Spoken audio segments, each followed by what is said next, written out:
الله وبركاته. الحمد لله نحمده ونستعينه ونستغفره ونؤمن به ونتوكل عليه ونعوذ بالله من شرور أنفسنا ومن سيئات أعمالنا. من يهده الله فلا مضل له ومن يضلله فلا هادي له. نشهد أن لا إله إلا الله ونشهد أن سيدنا ونبينا مولانا محمدا عبده ورسوله أرسله الله بالحق بشيرا ونذيرا وداعيا إلى الله بإذنه سراجا ومنيرا. أما بعد فقد قال الله تعالى في كلامه المجيد: أعوذ بالله من الشيطان الرجيم بفضل بسم الله الرحمن الرحيم. إن الله وملائكته يصلون على النبي يا أيها الذين آمنوا صلوا عليه وسلموا تسليما. اللهم صل على سيدنا محمد وعلى آل سيدنا محمد وبارك وسلم. اللهم صل على سيدنا محمد وعلى آل سيدنا محمد وبارك وسلم. اللهم صل على سيدنا محمد قرنت البركة بذاته محيا وتعطرت العوالم بطيب ذكره وريا وعلى آله وأصحابه وبارك وسلم. وقال تعالى في كلامه المجيد: أعوذ بالله من الشيطان الرجيم بفضل بسم الله الرحمن الرحيم. لن ينال الله لحومها ولا دماؤها ولكن يناله التقوى منكم. وقال النبي العربي صلى الله عليه وسلم: عظموا ضحاياكم فإنها على الصراط مطاياكم. صدق نبينا صلى الله عليه وسلم. அல்லாஹ் நம்மையெல்லாம் முஸ்லிமாக முஃமினாக ஆக்கி எம்பெருமானார் முஹம்மது ரசூலுல்லாஹி ஸல்லல்லாஹு அலைஹி வஸல்லம் அவர்களுடைய உம்மத்திலே ஒரு நபராக ஆக்கி அருள் புரிந்தார். அல்ஹம்துலில்லாஹ் அல்ஹம்துலில்லாஹ். அது மட்டும் இல்லாமல் மிக சிறந்த மாதத்திலே, அதிலும் குறிப்பாக மிக சிறந்த தினத்திலே அவனை பற்றி பேசுவதற்காக, கேட்பதற்காக, மேலும் அவனை வணங்குவதற்காக நம்மை ஒன்று கூட்டியுள்ளான். அல்ஹம்துலில்லாஹ் அல்ஹம்துலில்லாஹ். பெரியோர்களே, சகோதரர்களே,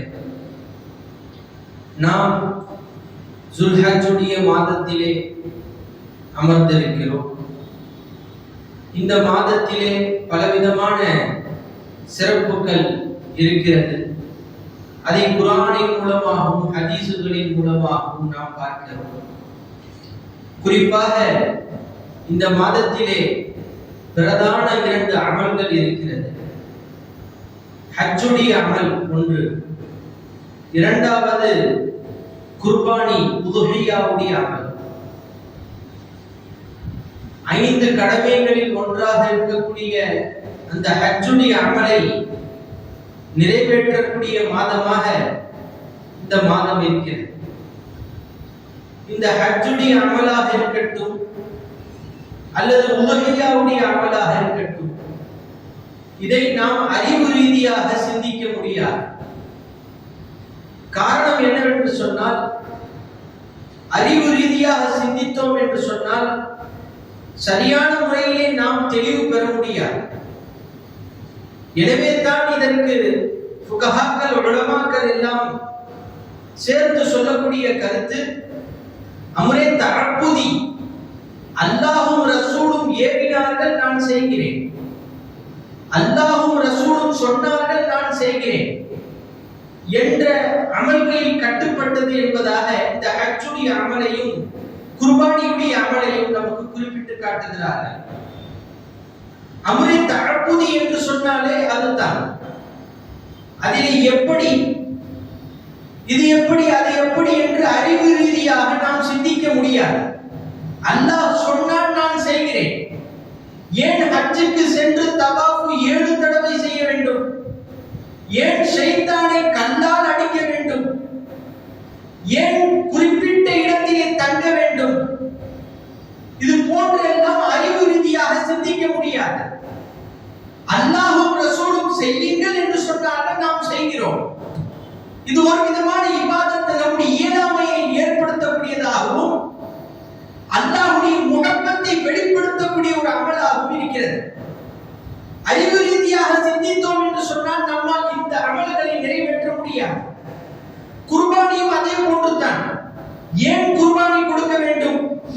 ஏன் ஒரு பிராணியை அல்லாஹ்விற்காக பலியிட வேண்டும்? ஒரு சதகாவை செய்துவிட்டு கடந்து விடலாமே என்று அறிவு ரீதியாக நாம் சிந்திக்க முடியாது. இன்றைக்கு பலதரப்பட்ட முறையிலே இந்த குர்பானியை எதிர்த்து கொண்டும் அறிவு ரீதியாக சிந்தித்தவர்கள் பலவிதமான முறையிலே அதை பேசிக் கொண்டும் இருக்கிறார்கள். நாம் பார்த்துக் கொண்டிருக்கிறோம். எனவே பெரியோர்களே, சகோதரர்களே, இந்த இரண்டு அமல்களும் அறிவு ரீதியாக நாம் சிந்திக்க முடியாத அமரிய தரப்புதிக்கு உட்பட்டதாக இருக்கிறது. மேலும் இந்த இரண்டு அமல்கள் இருக்கிறது. ஹஜ்ஜுடைய அமல், மேலும் குர்பானியுடைய அமல் எல்லா மாதத்திலும் செய்ய முடியாது. தொழுகை இருக்கிறது, எல்லா நேரத்திலும் செய்யலாம், தொழுகலாம். நோன்பு இருக்கிறது, நோன்பு மாதங்கள் இல்லாத மாதங்களிலும் நாட்களிலும் நோக்கலாம். அது போன்ற பிரதான சதகாக்கள் இருக்கிறது, ஜகாத்துகள் இருக்கிறது, எல்லா மாதங்களிலும் கொடுக்கலாம். ஆனால் இந்த ஹஜ்ஜுடைய அமல்கள் இருக்கிறதே, அந்த ஹஜ்ஜுடைய நாட்கள் 6 நாட்கள் கடந்து விட்டது என்று சொன்னால் இந்த ஹஜ்ஜுடைய கடமையை நம்மால் நிவர்த்தி செய்ய முடியாது. அதே போன்று உதுஹியா, குர்பானி கொடுப்பது, இந்த 3 நாட்கள் 10, 11, 12 இந்த 3 நாட்களை தவிர மற்ற நாட்களில் கொடுக்க முடியாது. எனவே பெரியோர்களே, சகோதரர்களே, சொல்ல வருவதின் நோக்கம், காற்று உள்ள போதே தூற்றிக்கொள் என்று சொல்வார்கள். காற்று உள்ள போதே தூற்றிக்கொள், அதாவது இந்த சந்தர்ப்பம் வரும்போதே அதை அனுபவித்துக் கொள்ள வேண்டும்.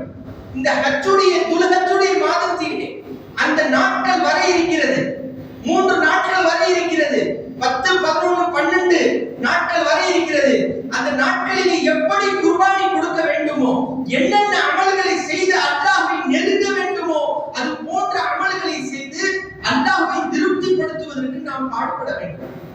பெரியோர்களே, சகோதரர்களே, அல்லாஹ்வை திருப்திப்படுத்துறது இருக்குது மிக முக்கியமான ஒண்ணு. நிசாமுத்தீன் மெஹ்பூபை இலாஹி டெல்லியில் அடக்கப்பட்டிருக்கிறார். அவர்களை அழைச்சி அவருடைய ஷேக் கேட்டாங்களாம். அவருடைய ஷேக் யாரு? பாபா ஃபரீதுத்தீன் கஞ்ச ஷக்கர் ரஹ்மத்துல்லாஹி அலைஹி கேட்டாங்க, நிசாமுத்தீன், உனக்கு முஹிப்பா உண்டா மெஹபூபா உண்டா? நீ முஹிப்பா போறியா மெஹபூபா போறியா? அப்படின்னா முஹிப்புன்னா நேசிக்கக்கூடியவர், மெஹபூப்னா நேசிக்கப்படக்கூடியவர், படுபவர். நீ நேசிக்கிறியா நேசிக்கப்படுறியான்னு பட போறியான்னு கேட்டாங்க. பதில் தெரியல எஜமானே. நான் என்னுடைய தாயார்கிட்ட தான் நான் எப்போதும் கேட்கிறது. என்னுடைய தாயார்கிட்ட கேட்டுட்டு வந்து உங்களுக்கு பதில் சொல்றேன்னு சொன்னாங்க. வீட்டுக்கு போனாங்க, சரி உன்னுடைய தாயார்கிட்ட கேட்டு. தாயார்கிட்ட கேட்பதற்காக வழியிலே செல்லும் பொழுதே அங்க ஒரு நபரை மஜ்சூபை பார்க்கிறாங்க. மஜ்சூப் அவங்க நின்று கேட்கிறாங்க, நீ முஹிப்பா போறியா மெஹபூபா போறியான்னு கேட்டாங்க. திடீரென்று நாம கேட்க போறோம். என்னுடைய ஷேர்ல சொன்னாங்க, இவருக்கு எப்படி தெரியும் நான் இதைத்தான் கேட்க போறேன்ட்டு? நான் என்னுடைய தாயார்கிட்ட கேட்க போறேன், கேட்டுட்டு வாங்க. அவங்க வேற ஏதாவது பதில் சொன்னாங்கன்னா அப்போ வாங்க, அவங்க தெரியலன்னு சொன்னாங்கன்னா என்னிடத்திலே வாங்கன்னு சொல்லி அனுப்பிட்டாங்க. சரி, தாயார்கிட்ட போறேன். தாயாரிடத்திலே சென்று கேட்கிறார்கள், அம்மா என்னுடைய ஷேர் இப்படி கேட்கிறார்கள், நான் முஹிப்பா போணுமா மெஹபூபா போணுமான்னு கேட்கிறேன். நீங்க சொல்லுங்க, நான் முஹிப்பா போகட்டுமா மெஹபூபா போகட்டுமா? இந்த வழியில ஒரு நபரை பார்த்தல்ல, உன்னை பார்த்து கேட்டார்ல, நீ முஹிப்பா போறியா மெஹபூபா போறியா? அவர்கிட்டயே போய் கேட்டுட்டாங்க. அதே போன்று தாயாருடைய உத்தரவுக்கு கட்டுப்பட்டு மீண்டும் வருகிறார்கள். அந்த நபரை தேடுகிறார்கள், காணவில்லை. அவங்க இருந்த இடத்துல காண. சுத்தி இருக்கக்கூடிய நபர்கிட்ட கேட்கிறாங்க, இங்க ஒருத்தவங்க இருந்தாங்களே, அதுக்கான உடையை போட்டுக்கொண்டு அணிந்து கொண்டு ஒரு சாதாரண நபர் அமர்ந்திருந்தாங்களே, எங்க போனாங்க? தேடிக்கொண்டே இருக்கிறார்கள். மக்கள் எல்லாம் சொன்னார்கள், நபர் எங்க போனாங்க தெரியல. கொஞ்ச நாளைக்கு முன்னாடி இறந்துட்டாங்க. மக்கள் அவர் ஒரு சாதாரண நபர், ஒரு ஃபகீர் என்பதின் காரணத்தினால தூக்கி போட்டாங்க. அவர் தஃபனும் செய்யல, கஃபனும் செய்யல, கஃபனிடவும் இல்லை, தஃபன் செய்யவும் இல்லை. அந்த தூக்கி போட்ட இடத்தையும் காட்டுகிறார்கள். சென்று பார்த்தால் அங்க கிடக்கிறாங்க. உடனே இவங்க கேட்கிறாங்க, இங்க பாருங்க, நீங்க தான் என்கிட்ட சொன்னீங்க, நீங்க மெஹபூபா போறீங்களா முஹிப்பா போறீங்களா, நீங்க தான் என்கிட்ட கேட்டீங்க. நான் என்னவா போகணும் என்று கேட்பதற்குள்ள நீங்க மையத்தா போயிட்டீங்க. என்னவா போகணும்னு கேட்கிறாங்க. திடீரென்று மையத்தாக இருந்தவர்கள் எழுந்துட்டாங்க. இதுல சந்தேகம் இருந்தால் அதற்கு நான் சம்மந்தம் இல்லை, அல்லாஹ்வுடைய குவத்தில் எல்லாம் நடக்கும். அவங்க எழுந்து நின்றுட்டாங்க. நின்றுட்டு கேட்டாங்க, முகிப்பா போனா இதான் கஃபனும் கிடைக்காது, தஃபனிடமும் ஆள் இருக்க. முகிப்பா போனா என்னுடைய நிலைதான், நீ மெஹபூபா போன்னு சொன்ன. மெஹபூபா போனா என்ன செய்யணும்? அல்லாஹ் குர்ஆன்ல ஒரே ஒரு அமல் தான் காட்டிக்கணும். ஒரே ஒரு அமல். மெஹபூபா போகணும்னு சொன்னா ஒரே ஒரு அமல் தான் செய்ய வேண்டும் குர்ஆன் சொல்லுது. அதை தவிர வேறு ஒட்டுமொத்த குர்ஆனிலேயும் மெஹபூபாக போவதற்கு மற்ற வழிகளை குர்ஆன் சொல்லல, நம்மால காண முடியல. என்ன சொல்லுது?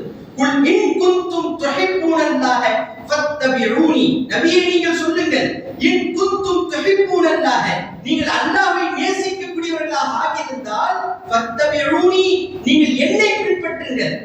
என்ன பின்பற்றினா என்ன ஆகும்? யுஹிப்புக்குமுல்லாஹ், அல்லாஹ் உங்களை நேசிக்க ஆரம்பித்துடுவான். அல்லாஹ் நேசிக்க ஆரம்பிச்சிட்டா நம்ம மெஹபூபா போயிடலாம். நம்ம மெஹபூபா போனா என்ன ஆகும்? மதஹரி ரசூலா, ரசூலுடைய நடையாக நம்முடைய நடையாக வேண்டும், ரசூலுடைய பேச்சாக நம்முடைய பேச்சாக வேண்டும், ரசூலுடைய அசைவாக நம்முடைய அசைவு ஆக வேண்டும். அப்படின்னா ரசூல் ஸல்லல்லாஹு அலைஹி வஸல்லம் அவர்கள் எப்படி பேசினார்களோ, எப்படி சிரித்தார்களோ, எப்படி பார்த்தார்களோ, எப்படி கொடுக்கல் வாங்கலில் ஈடுபட்டார்களோ, எப்படி வியாபாரம் செய்தார்களோ, எப்படி குடும்பவியலில் ஈடுபட்டார்களோ, அனைத்தும் நபியுடைய சுன்னத்தை பேணி நடந்தால் மெஹபூபா போயிடும். இப்போ மெஹபூபா போறதுக்கு வழி தெரிஞ்சிச்சு. இப்போ இந்த மாதமும் மெஹபூபா போகக்கூடிய மாதம் தான். மெஹபூபா போகக்கூடிய மாதம், மக்களை மெஹபூபாக ஆக்கக்கூடிய மாதம், உலகத்துடைய மாதம். என்ன மாதம் அது? நபி இப்ராஹிம் அலைஹிஸ்ஸலாத்து வஸ்ஸலாம் அவர்கள் செய்த சுன்னத்தை ஹயாத்தாக்க அல்லாஹ் நபி இப்ராஹிம் அலைஹிஸ்ஸலாத்து வஸ்ஸலாம் அவர்கள் செய்ததை விரும்பினான், நமக்கு ஆக்கிட்டார். நாமளும் நபி இப்ராஹிம் அலைஹிஸ்ஸலாத்து வஸ்ஸலாம் அவர்கள் செய்தார்கள், அதை என்னுடைய நபி ஹயாத்தாக்கினார்கள் என்ற நியத்தியை குர்பானி கொடுத்தோம்னு வச்சுக்கீங்களேன், அல்லாஹ் நம்முடைய குர்பானியை நேசிக்க ஆரம்பிச்சான். நான் குர்பானி கொடுக்கிறேன், நான் என்னுடைய திறமையை கொண்டு நான் குர்பானி கொடுக்கிறேன், நான் என்னுடைய திறமையை கொண்டு ஆடை வாங்குகிறேன், நான் என்னுடைய திறமையை கொண்டு மாடை வாங்குகிறேன், நான் என்னுடைய திறமையை கொண்டு ஒட்டகத்தை வாங்குகிறேன் என்று நாம் முன்னால் சென்றோம் என்று சொன்னால் அல்லாஹ் பார்க்கவே மாட்டான். என் நபி கொடுத்தாங்க, நான் கொடுக்கிறேன். தொழுகையை கூட சூஃபியாக்கள் சொல்றாங்க, நீ பாட்டு 1000 தொழுதாலும் அல்லாஹ் ஏத்துக்க மாட்டான். என் நபி தொழுதாங்க, நான் தொழுகிறேன், 2 ரக்காத் தொழுது பார், அது அல்லாஹ்வுக்கு பிடிச்ச தொழுகை. என் நபி சதக்கா கொடுத்தாங்க, நான் கொடுக்கிறேன்னு ஒரு வார் கொடுத்து பார், அந்த சதக்கா அல்லாஹ்வுக்கு மிக பிடித்தமான சதக்கா ஆகிவிடும். பெரியவர்களே, நாம ஒண்ணு அல்லாஹ்வுக்கு நெருக்கமானவர்கள் எல்லாம் அல்ல. நமக்கு அல்லாஹ்வை பற்றி எந்த விலாசமும் தெரியாது. நாம் அல்லாஹ்வுக்கு நெருக்கமான அடியார்களாக ஆக வேண்டும் என்று சொன்னால் நபியுடைய அந்த முகத்தை, அந்த அசைவை கொண்டு நாம் அல்லாஹ்வை நெருங்கினோம் என்று சொன்னால் அல்லாஹ் நம்மை பார்ப்பான். அல்லாஹ் ரஹ்மத்துடைய பார்வையை கொண்டு நம்மை பார்ப்பான். இன்றைக்கு இந்த நிலைகள் எல்லாம் மக்கள்கிட்ட அழிஞ்சுக்கிட்டே போகுது. ஏன் அந்த ரசூலை நம்ம பின்பற்றணும்? சும்மா தொப்பி, வெள்ளை தொப்பி போட்டா போதும், வெள்ளை ஆடையை போட்டா போதும், வெள்ளை தலப்பாவை போட்டா போதும், என் நபியுடைய சுன்னத்து அது என்ன வேலை செய்யுங்கிறத நம்ம சிந்திக்கிறது கிடையாது. என்ன வேலை செய்யும் தெரியுமா? இடைப்பேச்சாக நான் இதை சொல்கிறேன். மூசா அலைஹிஸ்ஸலாத்து வஸ்ஸலாம் அவருடைய காலத்துல ஒரு நபர் இருந்தார். என்ன செஞ்சாரு? மூசா அலைஹிஸ்ஸலாத்தை அவர்களை இழிவுபடுத்தி பேசுறது தான், மக்களை சிரிக்க வைக்கிறது. மூசா அலைஹிஸ்ஸலாம் எப்படி சிரிப்பாங்களோ அதே போன்று சிரிச்சு காட்டி மக்களை சிரிக்க வைக்கிறது. மூசா அலைஹிஸ்ஸலாம் எப்படி பேசுவாங்களோ அதே போன்று பேசி காட்டி மக்களை சிரிக்க வைக்கிறது. மூசா அலைஹிஸ்ஸலாம் எப்படி நடப்பாங்களோ அதே போன்று நடந்து காட்டி மக்களை சிரிக்க வைப்பது, அதாவது கலாய்ப்பது. மக்களுக்கு முன்னால கலாய்ச்சி காட்டு மூசா அலைஹிஸ்ஸலாத்து வஸ்ஸலாம். ஆனா என்ன ஆச்சு தெரியுமா? ஃபிரௌனை அல்லாஹ் அழிச்சான், கடல்ல போட்டு அழித்தான். ஆனா இந்த நபரை மட்டும் விட்டுட்டான், அழிக்கல. மூசா அலைஹிஸ்ஸலாம் கேட்டார்கள், யா அல்லாஹ், இவன் தான் என்னை மிகவும் துன்புறுத்தினான். நான் பேசுவதை போன்று மக்களிடத்திலே பேசி காட்டி என்னுடைய மனதை துன்புறுத்தினான். நான் சிரிப்பதை போன்று சிரித்து காட்டி என்னுடைய மனதை துன்புறுத்தினான். நான் நடப்பதை போன்று நடந்து காட்டி மக்கள் என்னுடைய மனதை துன்புறுத்தினான்.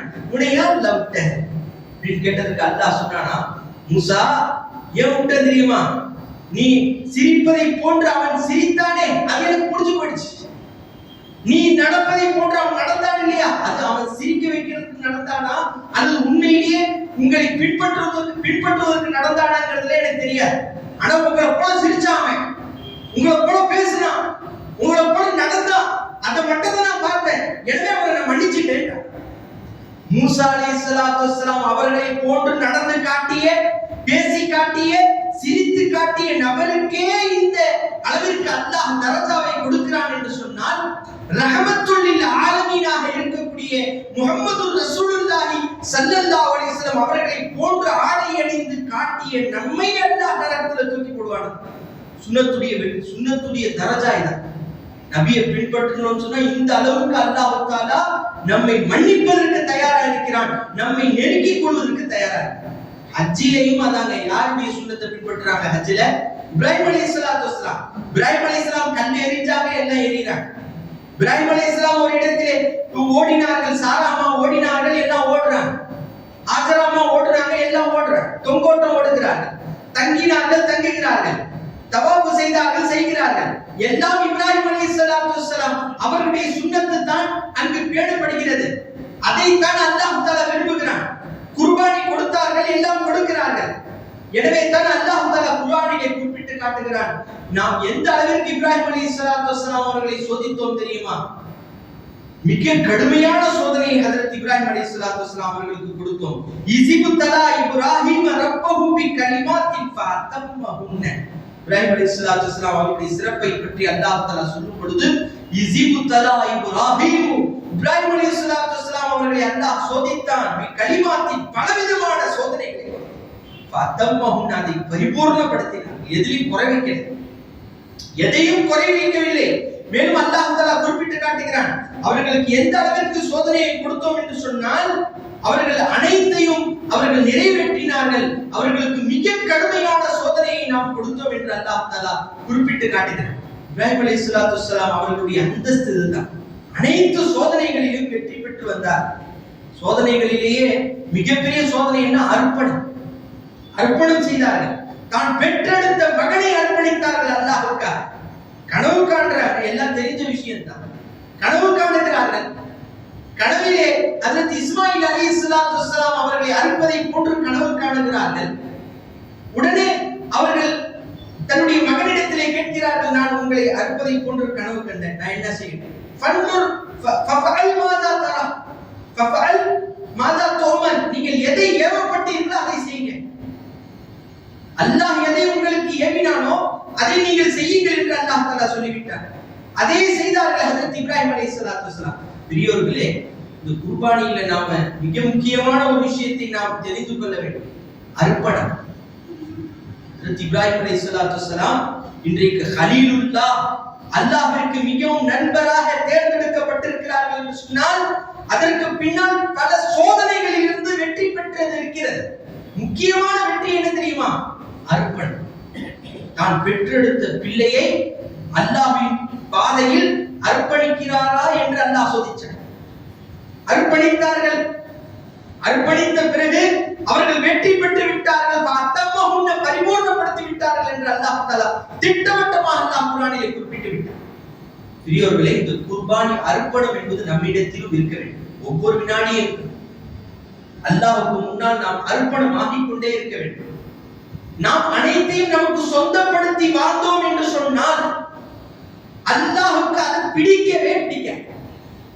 எல்லாம் எனக்குரியது, நான் என்னுடைய குவத்தை கொண்டு நானாக இருக்கிறேன் என்று நாம் விளங்கினோம் என்று சொன்னால் அல்லாஹ் அதை ஏற்றுக்கொள்ளவே மாட்டான். அல்லாஹ், இந்த கண்ணை கொடுத்தாயா அது உன்னுடையது, இந்த பேச்சை கொடுத்தாயா அது உன்னுடையது, இந்த காதை கொடுத்தாயா அது உன்னுடையது, மின்க வலக்க, உன்னிடத்திலிருந்து வந்தது உனக்கே உரியது என்று ஒவ்வொரு வினாடியும் நம்முடைய நிலை இருக்க வேண்டும். சஹாபாக்கள் இப்படித்தான் இருந்தார்கள், நபிமார்கள் இப்படித்தான் இருந்திருக்கிறார்கள், தாபீன்கள் இப்படித்தான் இருந்தார்கள். நாமும் உண்மையான முஃமின்களாக அல்லாஹ்வுக்கு நெருக்கமான அடியார்களாக ஆக வேண்டும் என்று சொன்னால் இப்படி இருக்க வேண்டும். ஹஜ்ரத் ரசூலுல்லாஹி ஸல்லல்லாஹு அலைஹி வஸல்லம் ஒரு முறை சஹாபாக்கள்கிட்ட வீட்ல என்னெல்லாம் இருக்குதோ கொண்டு வாங்க. ஹஜ்ரத் உமர் ரலியல்லாஹு தஆலா அன்ஹு சொல்றாங்க, இன்னைக்காவது நாம அபூபக்கர் நாயகத்தை முந்திக்கலாம்.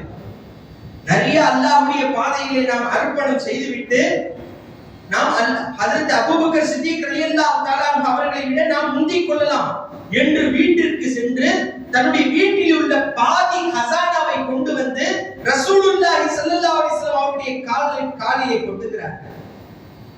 அடுத்தபடியாக ஹஜ்ரத் அபூபக்கர் ரலியல்லாஹு தஆலா அவர்கள் வருகிறார்கள். உமர் நாயகம் ஸல்லல்லாஹு அலைஹி வஸல்லம் கேட்டாங்க, வீட்ல என்னத்த விட்டு வந்தீங்கன்னு கேட்டாங்க. யா ரசூலல்லாஹ் பாதியை கொண்டு வந்துட்டேன், பாதியை விட்டுட்டு வந்துட்டேன். ஹஜ்ரத் அபூபக்கர் நாயகம் வருகிறார்கள், அனைத்தையும் கொண்டு வந்து விட்டார். வீட்டில் இருக்கக்கூடிய அனைத்தையும் கொண்டு வந்து விட்டார். கொண்டு வந்து ரசூலுல்லாஹி ஸல்லல்லாஹு அலைஹி வஸல்லம் அவருடைய சமூகத்திலே கொடுத்து விட்டார். நாயகம் ஸல்லல்லாஹு அலைஹி வஸல்லம் கேட்கிறார்கள், மா தரக்தலி அஹ்லிக, உங்களுடைய குடும்பத்திற்காக நீங்கள் என்ன விட்டு விட்டு வந்தீர்கள் என்று கேட்டதற்கு, அல்லாஹ் வ ரசூல், அல்லாஹ்வையும் ரசூலையும் விட்டு விட்டு வந்தேன் என்று சொன்னார். யார் சொல்வாங்க? எந்த அளவிற்கு அர்ப்பணம்! அந்த அர்ப்பணம் தான் அவர்களை சித்திக் அக்பராக மாற்றியது. சஹாபாக்களில் மிக உயர்ந்த சஹாபியுடைய அந்தஸ்தை அந்த அர்ப்பணம் தான் அவர்களை உயர்த்தியது என்று சொன்னால் அதிலே எந்த விதமான சந்தேகமும் இல்லை.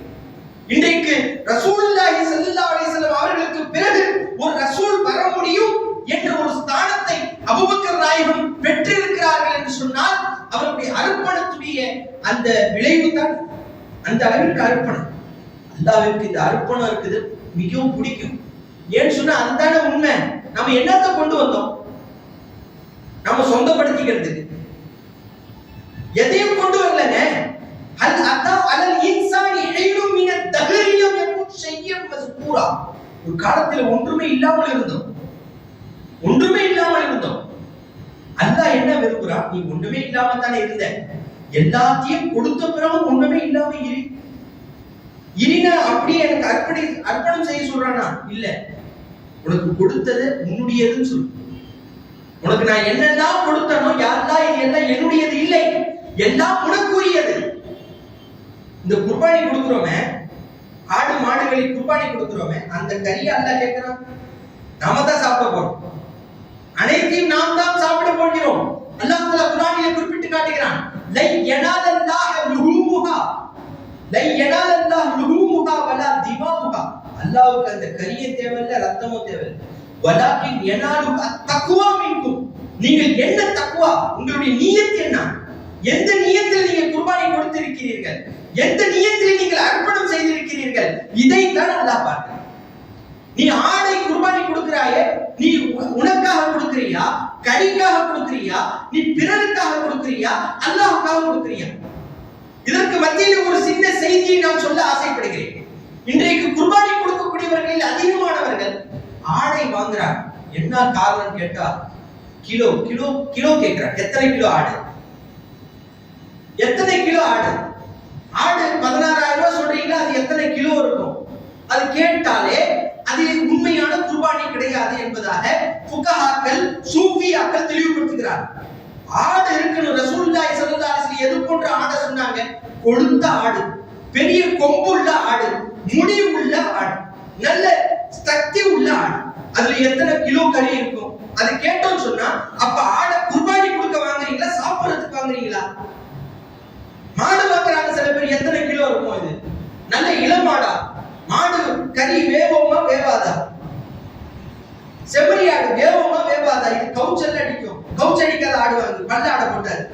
பெரியவர்களே, சகோதரர்களே, குர்பானியுடைய அமல்களை லேசாக்கக்கூடிய அமல் செயல்கள் இதெல்லாம். கறிக்காக வாங்க வேண்டாம் குர்பானியுடைய ஆடுகளை.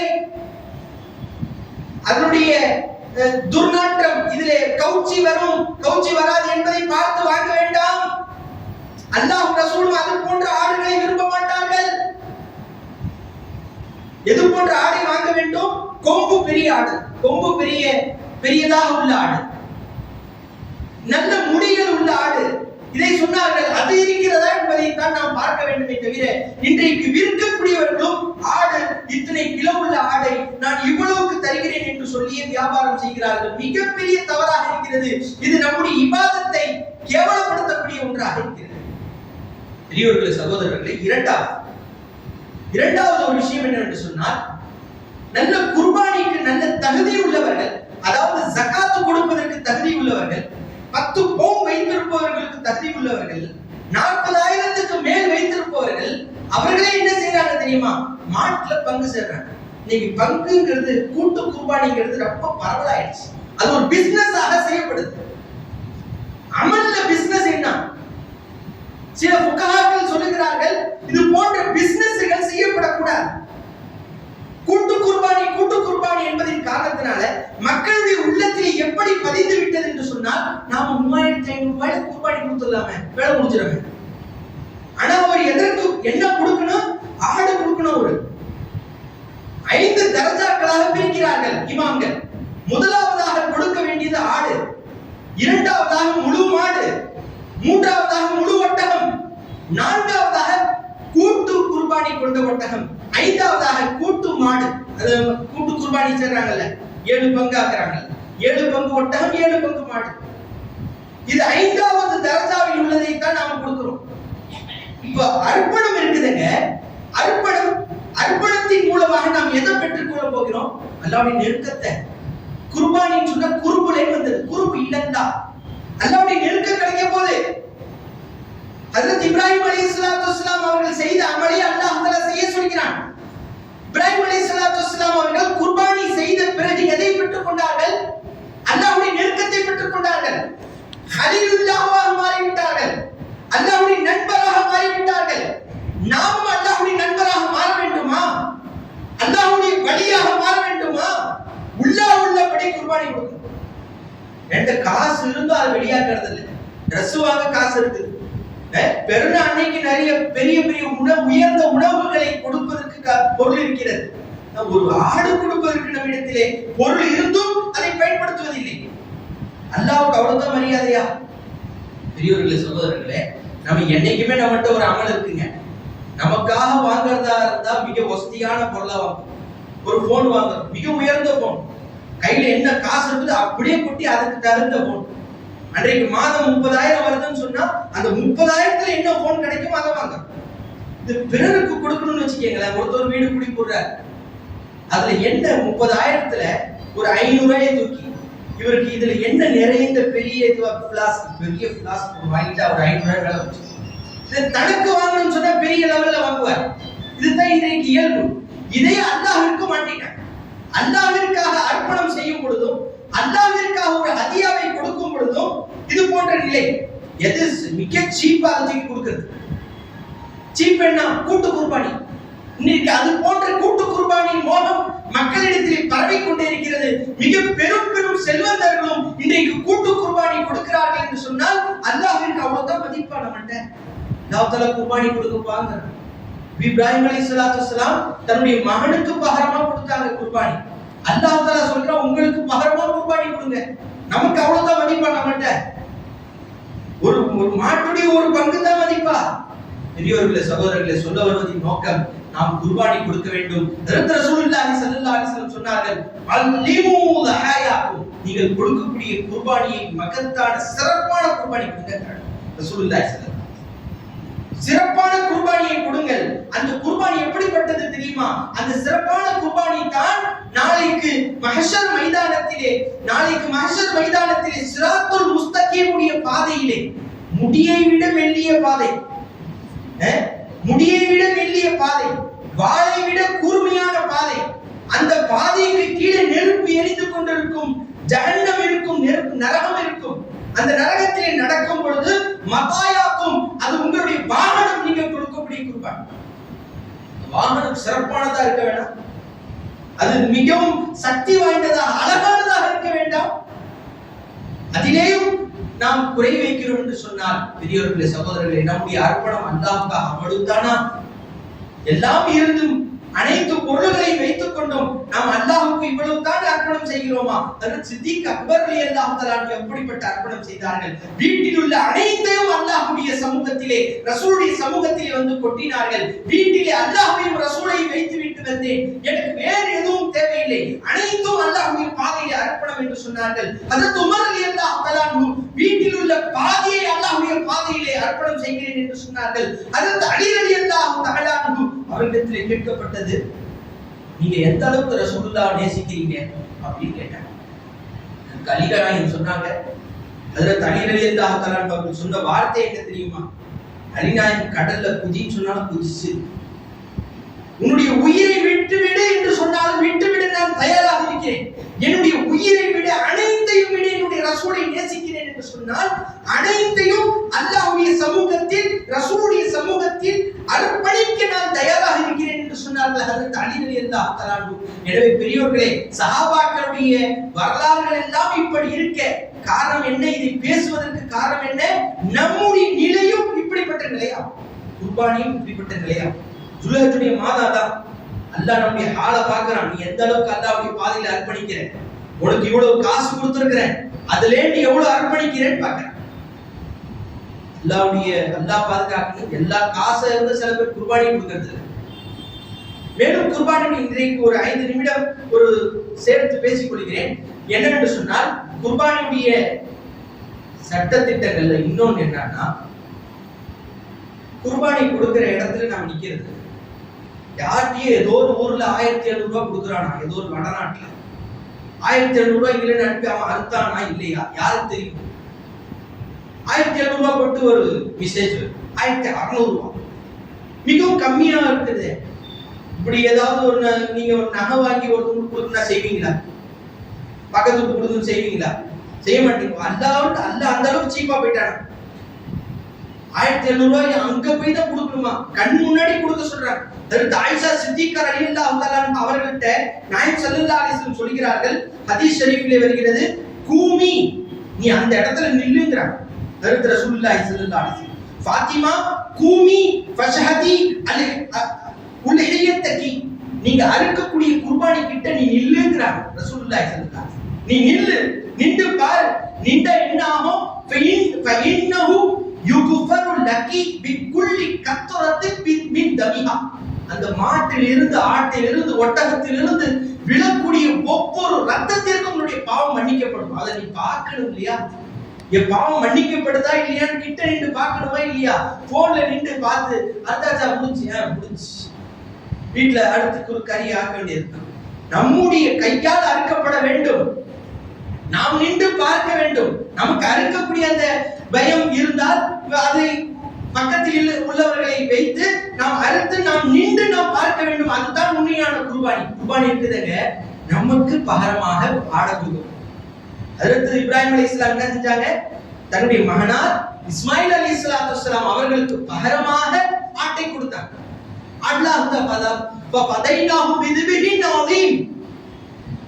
மிக மகத்தான ஒரு ஆட்டை அவர்களுக்கு பகரமாக நாம் இறக்கினோம் என்று அல்லாஹ் தஆலா சொல்றார். பகரமாக கொடுத்தாங்க. மிக பிரதான ஆடு. அந்த ஆட்டை பற்றி முஃபஸ்ஸிரீன்கள் சொல்லும்போது 40 வருஷம் சொர்க்கத்துல வாழ்ந்த ஆடா, சொர்க்கத்துடைய உணவை உண்ட ஆடு, 40 வருஷம் சொர்க்கத்துடைய சாப்பாடை சாப்பிட்டு ஒரு 3 நாளைக்கு ஒரு மனைவியுடைய வீட்டுல சாப்பிட்டு வந்தாலே ஒரு வேற மாதிரி ஆயிடுறாரு. சொர்க்கத்து சாப்பிட்ட அந்த ஆடு எப்படி இருக்கும்? அது வேற மாதிரி இருக்கும் இல்லையா? அதே போன்ற அந்த சொர்க்கத்துடைய வாழ்வை 40 ஆண்டுகள் வாழ்ந்த ஆடு. மேலும் இதனுடைய அந்தஸ்தை மிகவும் மகத்தானதாக எழுதுகிறார்கள். அது போன்ற ஆடை கொடுக்கப்பட்டது ஹஜ்ரத் இஸ்மாயில் அலைஹிஸ்ஸலாத்து வஸ்ஸலாம் அவர்களுக்கு பகரமாக. அதே போன்று தான் நாம் நமக்கு பகரமாக ஆடுகளை கொடுக்க போகிறோம், மாடுகளை கொடுக்க போகிறோம். ஏன் கொடுக்கிறோம்? அல்லாஹ்வுடைய நெருக்கத்தை பெறுவதற்காக, அல்லாஹ்வுடைய பிரியத்தை பெறுவதற்காக, அல்லாஹ்வுடைய மெஹபூபா போவதற்காக. அல்லாஹ் நம்மளை நேசிக்கணும். யாரோ நேசிக்கணும்னு ஆசைப்படுறோம், அதுக்கு என்னென்னவோ செய்யறோம், அதுக்கு என்னென்னவோ யாரையோ சுத்தி வரோம் நேசிக்கிறதுக்காக. அல்லாஹ் நேசிக்கிறதுக்கு என்ன செய்ய சொல்றான்? நீ எனக்கு கொஞ்சம் அர்ப்பணம் செய்யுங்க. அர்ப்பணம் செஞ்சிட்டா நான் உன்னை நேசிக்க ஆரம்பிச்சிடுவேன், உன்னை நான் நெருங்க ஆரம்பிச்சிடுவேன், உன்னுடைய நெருக்கம் என்னுடைய நெருக்கம் அதிகமாகிவிடும் என்று அல்லாஹ் தஆலா சொல்கிறான். இதனுடைய வெளிப்பாடு தான் குர்பானியாக இருக்கிறது. இந்த அமல்களை வெளிப்படுத்துவது தான் இந்த நாம் ஜுல்ஹஜ்ஜுடைய மாதத்திலே 10, 11, 12 3 நாட்களாக இருக்கிறது. மேலும் அரபாவுடைய நாளும் வருகிறது. அந்த நாட்களிலே மிகவும் நோன்பு வைப்பதை பற்றி மிகவும் அதிகமான சிறப்புகள் இருக்கிறது. முன்னால் சென்ற வருடத்துடைய பாவங்கள் எல்லாம் மன்னிக்கப்படுகிறது என்றெல்லாம் ஹஜ்ரத் ரசூலுல்லாஹி ஸல்லல்லாஹு அலைஹி வஸல்லம் அவர்கள் சொல்கிறார்கள். எனவே பெரியோர்களே, சகோதரர்களே, நாம் அனுபவிக்க போகிற நாட்களை வீணடிக்க வேண்டாம். நாம் அனுபவிக்கக்கூடிய ஒவ்வொரு வினாடியும் பொன்னானது. நாம் அதை பயன்படுத்தி அல்லாஹ்வை நெருங்குவதற்கு நாம் பாடுபடும். அதுதான் நமக்கு ஈருலகத்திலும் பயனளிக்கும். இந்த உலகத்துல எதையோ நாம சாதிக்க முயற்சி செய்யணும். அதெல்லாம் இன்னைக்கு இருக்கும், நாளைக்கு போயிடும். அப்படி இருந்தாலும் 60 வயசு வரைக்கும் தான் இன்னைக்கு டைம் கொடுக்குறோம். அவ்வளவுதான். அதுக்கு முன்னால நமக்கு ரிட்டையர்மெண்ட் வந்துடும். நாம் ரிட்டையர்மெண்ட் ஆகியும் நாம் பவர் உள்ளவர்களாக இருக்க வேண்டும் என்று சொன்னால் அல்லாஹ்வுடைய நெருக்கம் தேவை, அல்லாஹ்வுடைய முஹப்பத் தேவை, ரசூலுடைய நெருக்கம் தேவை, ரசூலுடைய முஹப்பத் தேவை. இதுவெல்லாம் நாம் இருக்க வேண்டும் என்று சொன்னால் இது போன்ற பொன்னான நாட்களை நாம் பயன்படுத்திக் கொள்ள வேண்டும். வல்ல அல்லாஹ் தௌஃபீக் செய்வானாக.